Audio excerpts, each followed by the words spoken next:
নমস্কাৰ এটি বিশেষ বাতৰি লৈ নিউজ নৰ্থ ষ্টুডিঅ'ত মই মুকিবুল হুছেইন সমগ্ৰ অসমবাসীৰ লগতে দেৰগাঁৱৰ অল কাবাব ফাউণ্ডেশ্যনৰ উদ্যোগত বালিজান শীতল পথাৰ আৰু নেগেটিংবাসী ৰাইজৰ সহযোগত বালিজানত জুবিন গাৰ্গলৈ শ্ৰদ্ধাঞ্জলি নিউজ নাওৰে বিশেষ প্ৰতিবেদন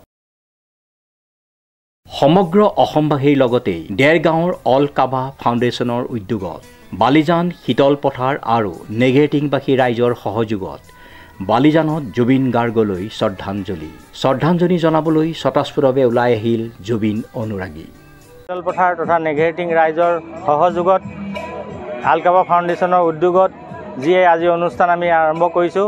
এই অনুষ্ঠান 4 দিনৰ পৰা হৈ আছিলে, আজি ৰাজহুৱাভাৱে ডাঙৰকৈ কৰা হৈছে।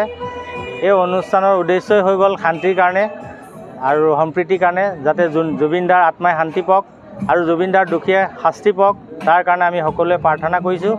আৰু এই সময়টো আচলতে কথা কোৱা সময় নহয়, তথাপিও আমি দুই এষাৰ কথা সমাজৰ সচেতন ব্যক্তি হিচাপে ক'ব বিচাৰিছোঁ যে আমি জুবিন দাৰ কাৰণে যি চিন্তা কৰিছোঁ এই চিন্তা আমি কৰিব লাগে, তাৰ কাৰণে যাতে কোনো মানুহৰ শাস্তি নহয় এই কথাষাৰো চিন্তা কৰিব লাগে। আৰু আমি এই ৰাইজৰ হয়, সকলো ৰাইজৰ দাবী আছে জুবিন দাৰ চৰকাৰে উচিত শাস্তি দিয়ক দোষীসকলক। আৰু জুবিন দাৰ যি সমাধিস্থল 2 জেগাত হ'ব বুলি শুনিছোঁ, আমি 2 জেগাতে যাতে নিৰপেক্ষভাৱে হওক। জুবিন দাৰ জন্মস্থলী যোৰহাট জিলা, যাতে যোৰহাট জিলাটো হওক। আৰু বৰ্তমান গুৱাহাটীত হ'ব, যেতিয়া গুৱাহাটীটো আকৌ ধুনীয়াকৈ হওক, যাতে সদায় জীয়াই থাকে, অহা প্ৰজন্মই যাতে জুবিন দাক চিনি পায়, সেইটো কাম কৰিব লাগে। আৰু জুবিন দাৰ কাৰণে আমি যদি জুবিন দাক আত্মা ভাল পাবলগীয়া হয়, তেতিয়াহ'লে জুবিন দাৰ আমি বেয়া কামটো এৰি পেলাই ভাল কাম কৰিলেহে জুবিন দাৰ আত্মাই শান্তি পাব। আনক কষ্ট নিদিয়াকৈ আমি কাম কৰিব পাৰিলেহে জুবিন দাৰ আত্মা শান্তি পাব। সেইটো এটা দৃঢ় বিশ্বাস প্ৰত্যেকটো ধৰ্মতে আছে। তেনেকুৱা কাম আমি কৰিব নালাগে। আৰু যি হাইৱে কাষত যিখিনি ট্ৰাক তথা বিভিন্ন ধৰণৰ গাড়ী ৰৈ আছে বন্ধৰ কাৰণে, সেই গাড়ীসকলক পাৰিলে সহায় কৰিব লাগে।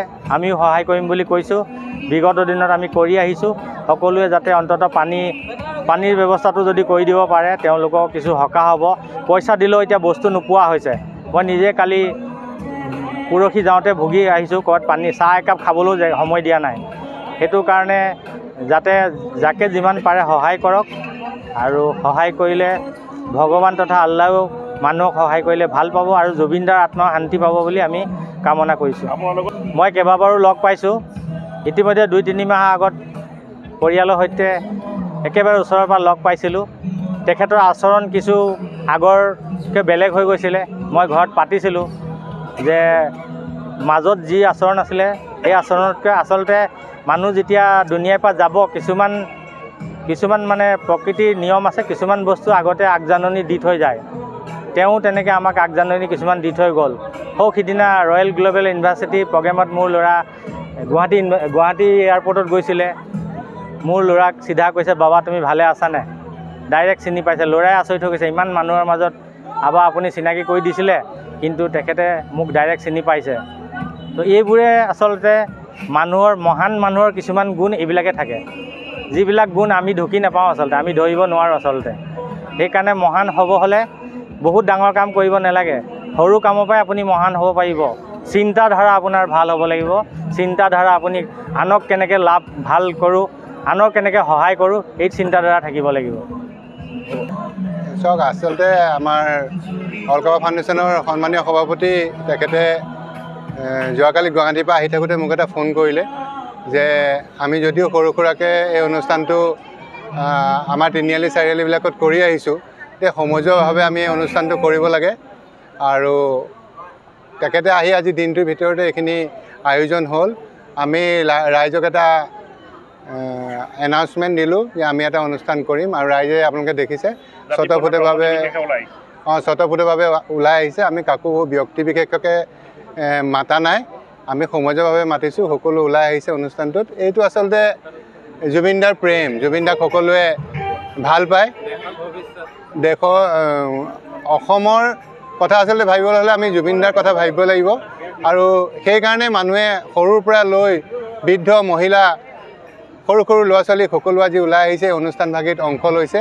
আৰু সকলোৱে জুবিন দাৰ আত্মাৰ সদ্গতিৰ কাৰণে দোৱা কৰিছে, প্ৰাৰ্থনা কৰিছে, বন্তি প্ৰজ্বলন কৰিছে, এইখিনি কৰিছে। আৰু সকলোৱে এটাই দাবী যে জুবিন দা অমৰ হওক, সকলোৰে এটাই মাত জুবিন দা অমৰ হওক।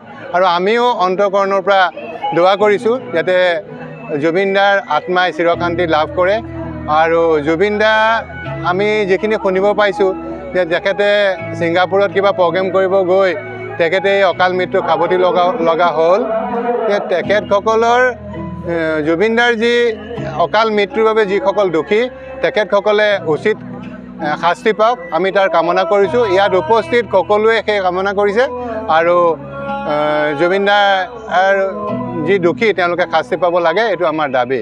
লগতে 19 ছেপ্টেম্বৰ 2025 তাৰিখে জুবিন দাই অকাল মৃত্যু সাৱটি ল'লে। গতিকে আমাৰ দাবী যে 19 ছেপ্টেম্বৰটো জুবিন দিৱস হিচাপে অসম চৰকাৰে ঘোষণা কৰিব লাগে। আৰু প্ৰতি বছৰে যাতে 19 ছেপ্টেম্বৰটো আমি জুবিন দিৱস হিচাপে এনেকৈ পালন কৰিব পাৰোঁ, সেই আশা কৰিছোঁ, সেয়া দাবী আমি চৰকাৰৰ ওচৰত কৰিছোঁ। আৰু আমি সকলোৱে অন্তঃকৰণে কামনা কৰিছোঁ যে জুবিন দাৰ এই 19 ছেপ্টেম্বৰটো যাতে সদায় আমাৰ মাজত জীয়াই থাকে। দেৰগাঁৱৰ পৰা নৱজ্যোতি ভৰালীৰ ৰিপৰ্ট, নিউজ নাও 24/7।